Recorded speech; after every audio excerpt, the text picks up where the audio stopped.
take it. Got it! Boston wins! Two legends in basketball analysis with over 70 years combined experience. This is the Bob Ryan and Jeff Goodman podcast. NBA, some college, a little bit of everything. You know, what can I say? But it wasn't going to happen here with him. Bob Ryan, Gary Tanguay. Zoom and Pod brought to you by Prize Picks, the exclusive daily fantasy partner of CLNS Media. Pick more, pick less. It's that easy with Prize Picks. So here we are on CLNS Media. Gary and Bob. All right, we've talked about it at length with our other colleague, Jeff Goodman. Since the Celtics game one win, which you said was more like they didn't lose, the team is saying all the right things. Do you think they got the message? We'll see. You'd like to think so. Interesting, Joe Mazzulla, boy, he sticks to his guns, his principles, whatever cliche phrase we want to use to describe someone who is consistent, and he is downplaying the lucky, the fact that they won the game through equal parts skill, luck, and good providence in the end. That they should have lost. That it was Indiana's screw-ups that lost this game, plus a shot that Brown made. All right, he's saying that we messed up other periods, the end of period. He stresses always often that how you finish periods matters, and he's right. But he said it was more important. He's more concerned that they didn't finish the first and third periods as well as they should have, than he was about the fact that they would, 3 points down without the ball with 8 seconds to go, and they wound up winning the game. And all right, so he's going to stick with that. But I think he should be, all right, fine. But he's not going to come out and say we were lucky. Like they were. They were, but and I've thought about this a little bit, and I understand where you're coming from. The end of the third quarter was the key to the game for me, and I know he's focusing on that. Again, I feel he should go with the starters, forget the substitutions, and just put the hammer down and blow them out. Yeah. And if they did that, or if the subs, who throughout the year have done a very good job, continue to play well instead of being outscored in a matter of 30 seconds by whatever it was. Yeah, 14-2. Yeah, you don't have a close game at the end. No, you're right. I can appreciate his fact there. The one thing I will say, and because I was with you and Jeff about how they didn't lose, but Brown still made the shot. Yeah. And I know Jeff said he makes maybe 3 out of 100, but he still made it. And the other thing Brown did is when he chased down, I think it was Siakam, when he out of the ball, and he didn't come to the ball, as you and Jeff pointed out. But Brown, he still made the play. He still made some plays. So I give the Celtics a little more credit, I think, originally than I did. However, I think we all agree they have to get their act together. Yeah, well, I mean, what are we thinking? It was 12-0. Because I'm a pessimist in regard to that. You can ask my wife what I said when it was 12-0. I said I hate this. Right. I hate that. 14-7. I don't like 12-0. You're right. And I'm just sorry. I've been proven right too many times. So I didn't like that. I don't know whether it puts certain things in their head or not. It would. But anyway, they lost three double-digit leads in this game, starting with that one. Now that one, when there's 45 minutes to go, you can't get too worried about losing a 12-point lead. But the other ones didn't matter. Mazzulla's right about finishing periods. Now, in one case, there's Deus Ex Machina. There's nothing they could do about the shot that Halliburton threw in, banking in from 100 feet, whatever. That nobody can feel bad or guilty about that. I know it's a great shot. Yeah, but I think it's fun. Universally now, the outside world has declared that the Celtics, should have lost, and they have renewed respect for Indiana and what they bring to the table. Although people are still saying, the Celtics are going to win, but they're lucky that they're up 1-0. But once again, I will remind people, had they lost, I would have been very confident about game 3 in Indiana, that they will win a game on the road. They will win. Yeah, I agree. I wish the Celtics would move the ball the way Indiana does. Oh, well. Well, They just don't. They just don't. the nature of their beast, it is. Can I say? Yeah, But if they did move the ball the way Indiana does, I don't know. Maybe it wouldn't work for them. Maybe the pound of ball into the floor, maybe that works for them. If they moved the ball like Indiana does, maybe it would throw them all off. But boy, if they played that kind of offense, they'd be blowing everybody out. But it's an imperfect world, I know. Well, it is. But you and I are perfect, Bob. We know that. Now let's get okay. Who are the Dallas Mavericks and where did they come from? They win on the road in Minnesota. They ended the season very well, but it was under the radar. Nobody was paying attention to them. And then they knock off OKC.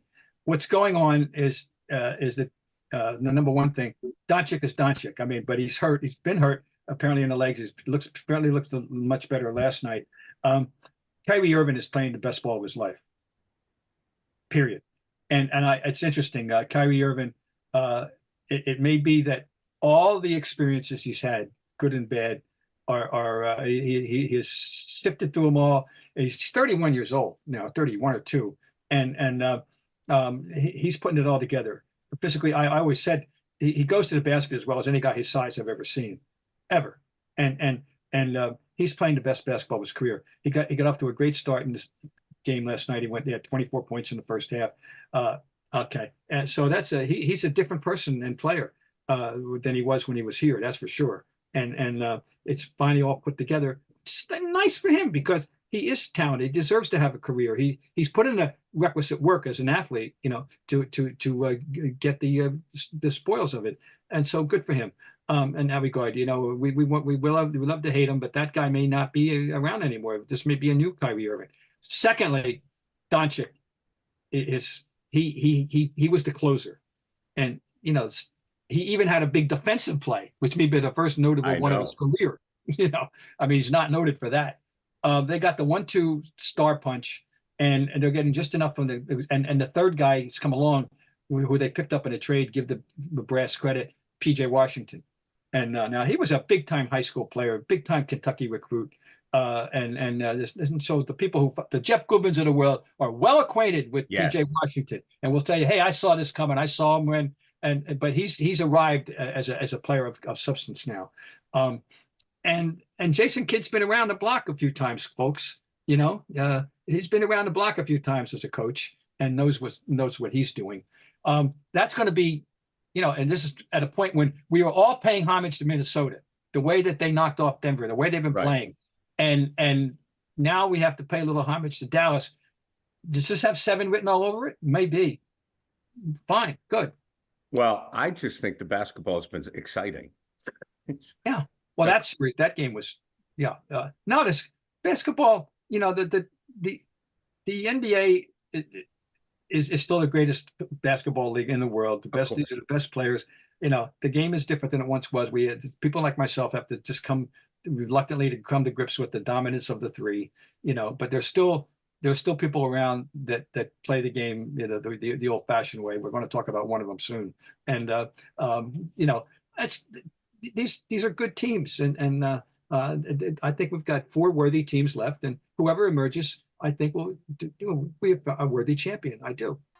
PrizePicks is America's #1 sports app with more than 3 million members. It is the easiest and most exciting way to get in on the action while you watch your favorite sports and players. You just pick more or less on 2 or more player stats and watch the winnings roll in.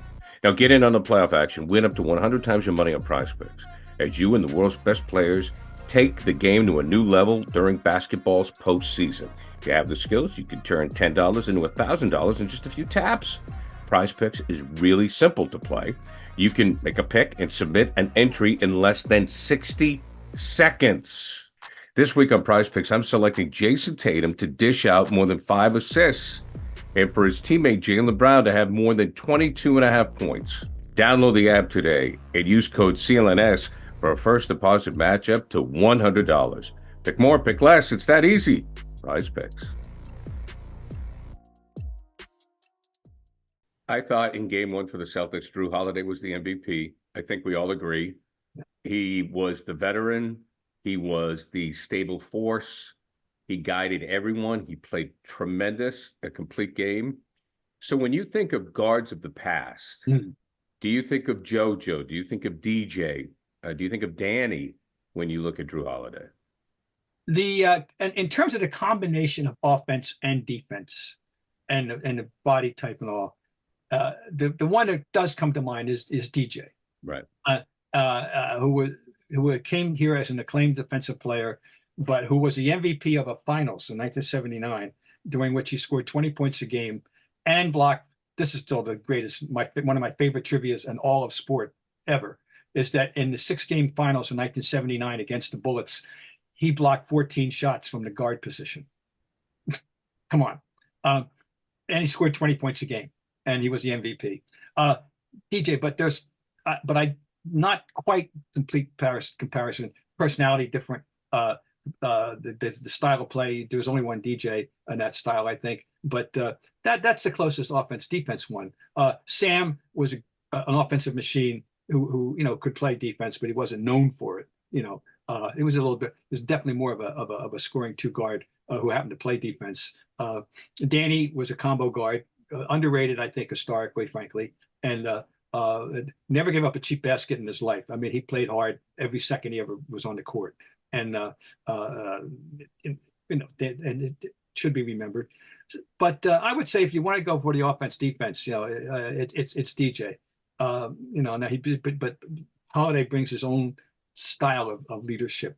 I call to people's attention as an interesting story. I learned a lot in the New York Times, which would be on the 23rd of May today, about Jrue Holiday and his background and the way he was raised, and by mom and dad, but mom's great influence and giving him a mindset that he carries to this day of selflessness and team first. That was instilled in him from pre-adolescence, and he preaches that gospel basically every day of his life, in his own family life and his team. So my only question now is, we're like his fourth team. I don't know. He should have been more prized, but we're lucky to have him. We only got him. Well, look, it wasn't with Damian Lillard. But he was with teams originally. If I may give an opinion on that, I think. Yeah. I can't remember his first two teams, but Philly was first. Philly to New Orleans? Yeah, exactly. Yeah, okay, so you have to, though, if you're a player preaching team, those two organizations at that time really aren't buying in. Okay. Yeah. So then you go, to Milwaukee. He wins a title. And they obviously I don't know if it would have made a difference now, because I don't know where the freak's head is. But, they said, okay, we bring in Damon, we're going to improve. So that's almost a victim of circumstance. But you bring him to this team and you talk about how he has a team mindset. This is the perfect environment for him. Oh, it is. It is perfect. It's ideal in every way. By the way, he earned the respect of Giannis when he was in Milwaukee. That's part of that story that I was alluding to. And we're just so lucky to have him. And we're lucky, as we're lucky to have Derek White. We're lucky. And have these guys and have them both together is a dream scenario for him. I would also say, if you look at the past, they are Celtics. Mm-hmm. They're Celtics. Yes. Oh, absolutely. Red would have been. Imagine. Oh God, Red would be proud of these guys. Tommy would be proud of these guys. Oh yeah. All the Fire teammates, the Havliceks and the Nelsons and the Cowanses and Silases of the world would be thrilled to play with these guys. Absolutely, they're in that mold. No question. No doubt about it. 1991 was quite an interesting year. We were coming to the end of the Bird era. Yeah. And the Rifleman was up there with the Pacers. How do you remember that series with the Celtics and the Pacers? Well, right. Chuck Person was a real force, and there was a lot of back and forth going on, good-natured stuff to really, about it. And it was a 5-game series, and on Sunday afternoon, the Celtics are in trouble. Larry winds up going for it, bangs his head on the floor. I know. Bang, boom, has to leave the game. They're trailing. It looks like the ship's going to sink, and we're going to go home in the first round. And Larry, and the video's out there, folks. Is they show the cameras are on Larry emerging from the locker room, Oh, yeah. coming down the corridor. The Yeah. cavalry is arriving, The folks. angels are singing. Oh! Right, absolutely. The cavalry's arriving. Oh. The angels are singing the hosannas. The crowd sees him. They go berserk. They go crazy. He comes in and he does it. He does the job. He becomes Larry Bird again, and they win the game. And after the game, Bob Hill, who had replaced who got fired? Somebody got fired in the beginning of the season by Indiana. He was the coach, and he said, "I told my guys he's coming back, and when he does, be ready." He did. I told my guys he's coming back, and damn if he didn't. It is one of the in the bird lore, LORE, in the bird lore, it is one of the top 5, if not incidents of daring do, that he did. That it was really one of the last. He only had one more year, and after that, it might have been the last great moment. I think so. Yeah. Well, he had a 46. I think he had a 46-point game in the next year, but it was starting in '89. It was always a matter: is Larry going to be healthy? Oh, the back. Oh, sure. It was, and his rest of his career was always a matter: is Larry's available? And it was a struggle for those 3 or 4 years. Yeah. And he did get out at the right time. He gave it a shot. He gave it a shot, and he got out at the right time. Larry, if it weren't, he when they flew him over for the Olympics, he had to lie on the floor in the plane. Right. And, he only had one really good game in the Olympics against Germany, I remember. It was so ceremonial, but he wanted to be there, and he should have been there, and he was. And he and Magic got to play together, and it was, it was what it was. But it was definitely time. You're right. Time. Playoff time, there is nothing like it. I mean, the energy, the effort amps up a good 50 to 75% compared to the regular season. And that's why you want to go to Game Time, the authorized ticket marketplace of the NBA. Now, they make getting playoff tickets even faster and easier. And here's the deal with the Game Time app. The prices of those tickets go down the closer you get to tip-off.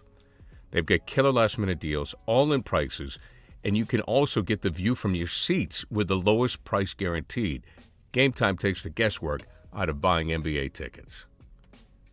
So here's what you should do. You download the Game Time app and you browse it, and you can see that you can get Celtics playoff tickets for less than $150. And again, the closer to Game Time you get, the lower the ticket price is. These are terrific deals for big-time postseason games. Last-minute deals. Save up to 60% off buying last-minute sports, concert, comedy, theater tickets.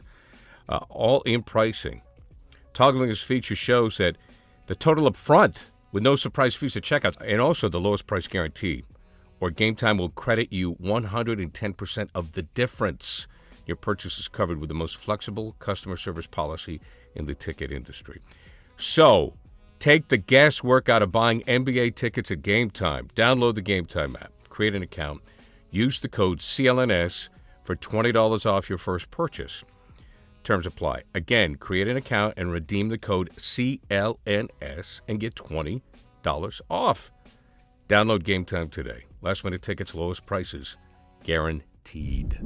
It's always dangerous to compare players of today to players of the past.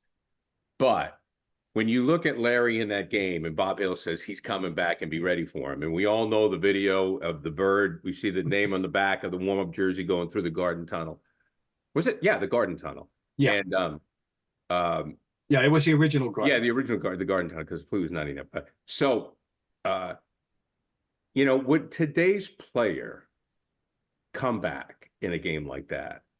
You would hope so, but now with load management, and when I was thinking about like Jason Tatum, and this isn't fair, and please, if you're watching this, I'm not being critical of Jason Tatum. I'm done with that.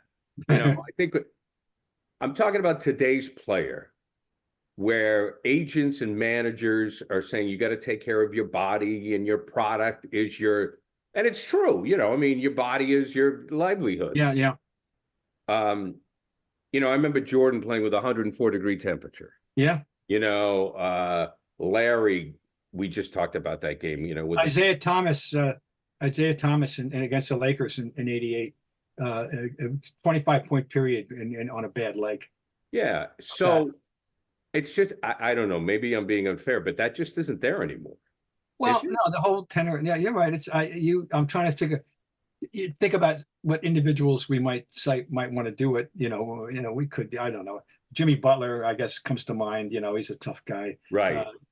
But and he is a standard of toughness right now in this game, quite frankly. There's some out there, but no, I think you're right. The times are different. You know, I'll tell you somebody now, because what flashed across my mind as you were speaking, because the suspicions of in L.A. when Pierce exited in a wheelchair. Oh, right. Thank you. In game one in '08 and came back. That has been greeted with profound skepticism out there in L.A., you know, about. Well, Jackson, but the truth was he didn't need it. No. But it was a doctor, because I remember that because I was on the job. Uh-huh. The doctor, in defense of the doc, who, it was Brian McKeon, I think, who unfairly took some criticism for this. He said, in his mind, in like 5 seconds, in his mind, and I think he made the right call, my star player just went down. Okay? I don't know what's going on. Put him in a wheelchair. It's the playoffs.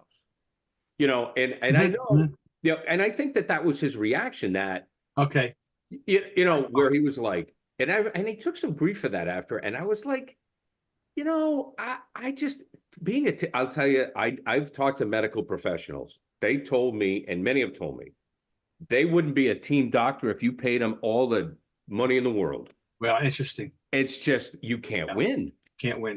Because, look, the coaches always say it's up to the team doc. And then the players get the agent. But come on. I mean, the coach wants the guy to play. I mean, Belichick's famous for that. I don't know, talk to the team doctor. But you know how it is. So that story, I think has been a little exaggerated in that it was the doctor, and I think the doctor made the right call. He's the franchise, so he goes in the wheelchair, and then they find out everything's fine. That's it. I give you one more example, off the top of my head here of Celtic playing through an injury. Right. Very notably, that was McHale in '87. And his whole career changed in February of '87 when he was in the middle of his greatest season, and he got stepped on by Larry Nance Sr. Now you have to say senior, right? And messed up his foot. And remember, by the time we got to the playoffs, Larry famously saying that Kevin shouldn't even be playing. Larry said it out loud, and Kevin was playing. And of course, the rest of his career, he was never quite the same. Right. He was still had his moments, of course, but he was never quite the same. But that was famous for Larry coming out and saying that about Larry didn't say it, because Larry used to give credit. He used to give Kevin crap for not practicing. Oh yeah, that was an interesting relationship, and those two. And Kevin started shooting threes. Well, he made a three in desperate. He had to take a three against the Pistons, I think it was, and it went in. And at the end of a 24-second clock, and it's almost like a light bulb went off his head. And from that point, he started turning himself into something of a 3-point shooter. And I asked him about this kiddingly once, and I said, Kevin, did you decide that I like taking these threes? It's better than getting the SHIT kicked out of you in the low post? And he said, yeah. Yeah, of course. Yeah. So that was funny. And then Bob, you mentioned this in our pre-show meeting. Pierce, when he went to the podium, bandage on his face, and Antoine was next to him. Antoine was laughing. I mean, what a crazy. That was in Indiana too. That was against the Pacers in Indianapolis. I remember that night, and it was just our mouths fell open. What the hell is this? Oh, yeah. And they looked like, all I could think of was, the soldiers at Valley Forge and the famous pictures. But he's got the gauze. People, you have to, it was amazing. You got to Google it because it was crazy. Yep, it was. But that was Antoine was even looking at him like, "What are you doing?" He was he was complaining about the fouls, the whole bit. It was funny, but so anyway, we have our history with the Pacers. we have our history with the Pacers, and they're going to put up as I told you, they're going to put up a very good fight. They're fun to watch. Look, it's been great. And the Pacers, an original ABA team? Original? Oh, they certainly are. They were arguably the most successful. They won, I think, 3 championships, I believe, during the tenure. And of course, they're beloved out there. Those guys are beloved. The Roger Browns and Bob Netolickis and not Louis Dampier. He's not. He was Kentucky. What about George McGinnis? McGinnis. Oh my God, it was a local kid, literally from Indianapolis. And oh yeah, those guys are beloved. I remember being out there the first time I ever went out there, and how revered they are. Also, when you go to what is now the Gamebridge, it's changed its name several times. Originally it was the Conseco Fieldhouse. Fieldhouse, yeah. They built this thing. There's great homage to the ABA, but also there's great homage to high school and college in there. Sure. You're reminded that basketball is a state religion in Indiana. And always has been, and going back into the early part of the 20th century. So, and of course, Hoosiers, as famous a basketball movie as there's ever been. So anyway, they love their basketball there, but their ABA people Slick Leonard was a god there. Slick Leonard, who is from, I believe, Terre Haute. He won a high school championship there in 1949. He won an NCAA championship there in 1953 with the Hoosiers, and he coached them. So he was absolutely the immersion of the 4 ABA teams into the NBA. What did that do for the NBA? Well, first of all, the All-Star game in 1977, 24 players, 10 of them were ABA expatriates. 10 of them had. With the 10 of the 24 players in the 1977 All-Star game, the first year of the merger, were ex-NBA players. That told you that proved their point to how good they were compared. And I know I covered the Celtics, and throughout that period, in which they played exhibition games against the Nets, against the Pacers, against the Memphis, whichever pros or Tams they were at the time, right? And Carolina Cougars, Denver Nugget, and they lost those games. Some of those games. Kentucky Colonels. That opened, yeah. They never played them that I remember, okay. but they played all those teams. I mean, and I remember the Nets beating them. I remember Carolina beating them. I mean, and I'd open my eyes because I was a skeptic, and I got converted that hey, those guys are pretty good. Well, Issel. Dr. J, George McGinnis. I think Hubie Brown was the head coach of the Kentucky Colonels that won the championship. His starting lineup was Artis Gilmore, Dan Issel, Cincy Powell, who was a bruising guy, Louis Dampier, and I think Darryl Carrier. And he will tell you he thinks that's the best team he ever coached. I think better than the Bucks, better than the Knicks. Wow, I mean that's when Artis was good. I mean when Artis, yeah. I mean I was never a huge fan of Artis, but. You got to give him his due, to a degree, problem with Artis, this is a whole topic for another day, of course, a great one. A sweet man, a wonderful, nice human being, an intelligent man, a sensitive man, and I don't think he loved basketball. Right. I think he's the original kid who was walking down the corridor and the coach said, hey, big guy, come out for the team. Right. He was a gentle soul. He didn't have a killer instinct at all. And he just... He just wasn't all that competitive, but he was a very nice. You always remember that. I don't remember this when he joined the team. Larry adopted him.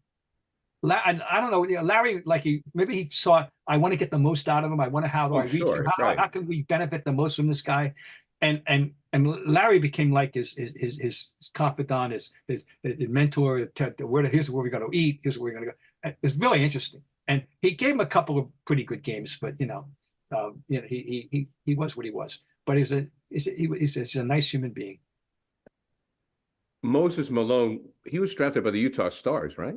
He was drafted by the Stars at 18. It was right. Yeah. I remember. I'm telling you, I tell this story all the time.